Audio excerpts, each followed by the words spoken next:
আসসালামু আলাইকুম রহমতুল্লাহ। সুপ্রিয় চাকরি প্রত্যাশী ভাই বোনেরা, আশা করি মহান আল্লাহর রহমতে সবাই ভালো আছেন, সুস্থ আছেন। 19তম শিক্ষক নিবন্ধন প্রস্তুতির আরো একটি নতুন ভিডিও শুরু করতে যাচ্ছি।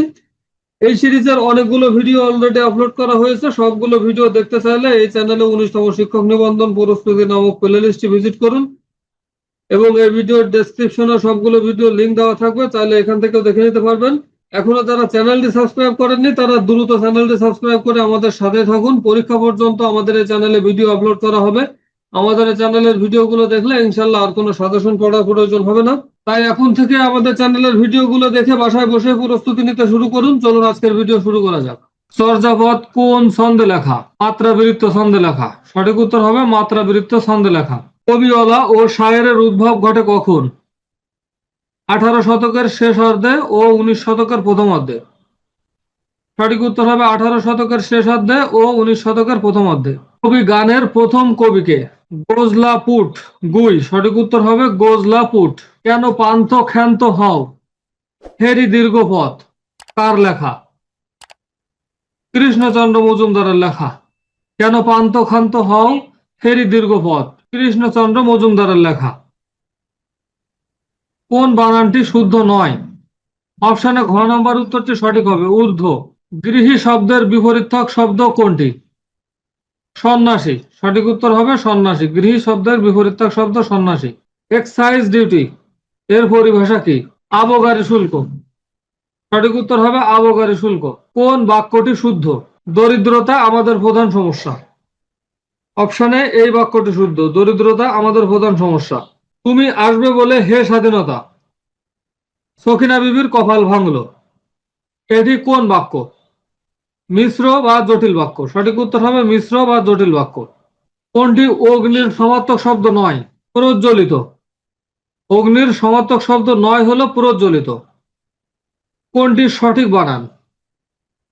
নিশিথিনি। অপশনে গ নাম্বারটি সঠিক হবে। কোনটি কোলন? খ নাম্বারটি কোলন, এই চিহ্নটি কোলন।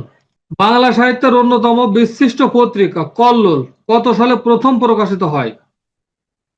1923 সালে প্রকাশিত হয়। বাংলা সাহিত্যের অন্যতম বিশিষ্ট পত্রিকা কল্লোল 1923 সালে প্রকাশিত হয়। কোন গ্রন্থটি সুকান্ত ভট্টাচার্য কর্তৃক রচিত? হরতাল। সঠিক উত্তর হবে হরতাল। সুকান্ত ভট্টাচার্য কর্তৃক রচিত গ্রন্থ হলো হরতাল। ঢাকের কাঠি বাগধারার অর্থ কোনটি? মোসাহেব। সঠিক উত্তর হবে ঘ মোসাহেব। বঙ্কিমচন্দ্র চট্টোপাধ্যায়ের বিষবৃক্ষ উপন্যাসের চরিত্র কোনটি? কুন্দনন্দিনী। সঠিক উত্তর হবে কুন্দনন্দিনী। কোন বানানটি শুদ্ধ? পিপিলিকা। অপশনে খ নাম্বারটি সঠিক হবে পিপিলিকা, এই বানানটি শুদ্ধ। গীতাঞ্জলির ইংরেজি অনুবাদ সম্পাদনা করেছেন কে? W.B. Yeats।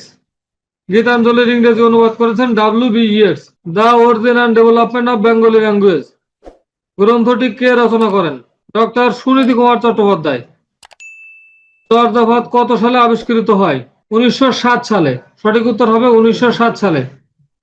বাংলা সাহিত্যের পঠন পাঠনের সুবিধার জন্য বাংলা সাহিত্যের ইতিহাসকে 3টি যুগে ভাগ করা হয়েছে। বাংলা সাহিত্যের প্রাচীন যুগ কোনটি? 650 থেকে 1200। 3টি যুগের ভিতরে প্রাচীন যুগ হলো 650 থেকে 1200। মধ্যযুগের কবি নন কে? জয় নন্দী। মধ্যযুগের কবি নন জয় নন্দী। অপশনে বাকি কবিরা সবাই মধ্যযুগের কবি। বাংলা সাহিত্যে অন্ধকার যুগ বলতে 1201 থেকে 1350। বাংলা সাহিত্যে অন্ধকার যুগ বলতে 1201 থেকে 1350 পর্যন্ত। ফোর্ট উইলিয়াম কলেজের অধ্যক্ষ কে ছিলেন? William Carey. ফোর্ট উইলিয়াম কলেজের অধ্যক্ষ ছিলেন উইলিয়াম কেরি। বাংলা গদ্যের জনক হিসেবে কার নাম চিরস্মরণীয়? ঈশ্বরচন্দ্র বিদ্যাসাগর। বাংলা গদ্যের জনক হিসেবে ঈশ্বরচন্দ্র বিদ্যাসাগরের নাম চিরস্মরণীয়। মাইকেল মধুসূদন দত্তের রচনা নয় কোনটি? বেতাল পঞ্চবিংশতি। সঠিক উত্তর হবে বেতাল পঞ্চবিংশতি। কুলীন কুল সর্বোচ্চ নাটকটি কার লেখা? রামনারায়ণ তর্করত্ন। সঠিক উত্তর হবে রামনারায়ণ তর্করত্ন। নীল দর্পণ নাটকটির বিষয়বস্তু কি? নীলকরদের অত্যাচার। সঠিক উত্তর হবে নীলকরদের অত্যাচার। ঘরে বাইরে উপন্যাসটি কার লেখা? রবীন্দ্রনাথ ঠাকুরের লেখা। ঘরে বাইরে উপন্যাসটি রবীন্দ্রনাথ ঠাকুরের লেখা। সৈয়দ মুজতবা আলীর প্রবন্ধ কোনটি? পঞ্চতন্ত্র সৈয়দ মুজতবা আলীর প্রবন্ধ হলো পঞ্চতন্ত্র। তত্ত্ববোধিনী পত্রিকার সম্পাদক কে ছিলেন? অক্ষয় কুমার দত্ত। তত্ত্ববোধিনী পত্রিকার সম্পাদক ছিলেন অক্ষয় কুমার দত্ত। ভাষা আন্দোলন ভিত্তিক নাটক কোনটি? কবর। ভাষা আন্দোলন ভিত্তিক নাটক হলো কবর। ভানু সিংহ ঠাকুর কার ছদ্মনাম? রবীন্দ্রনাথ ঠাকুরের ছদ্মনাম। ভানু সিংহ ঠাকুর রবীন্দ্রনাথ ঠাকুরের ছদ্মনাম।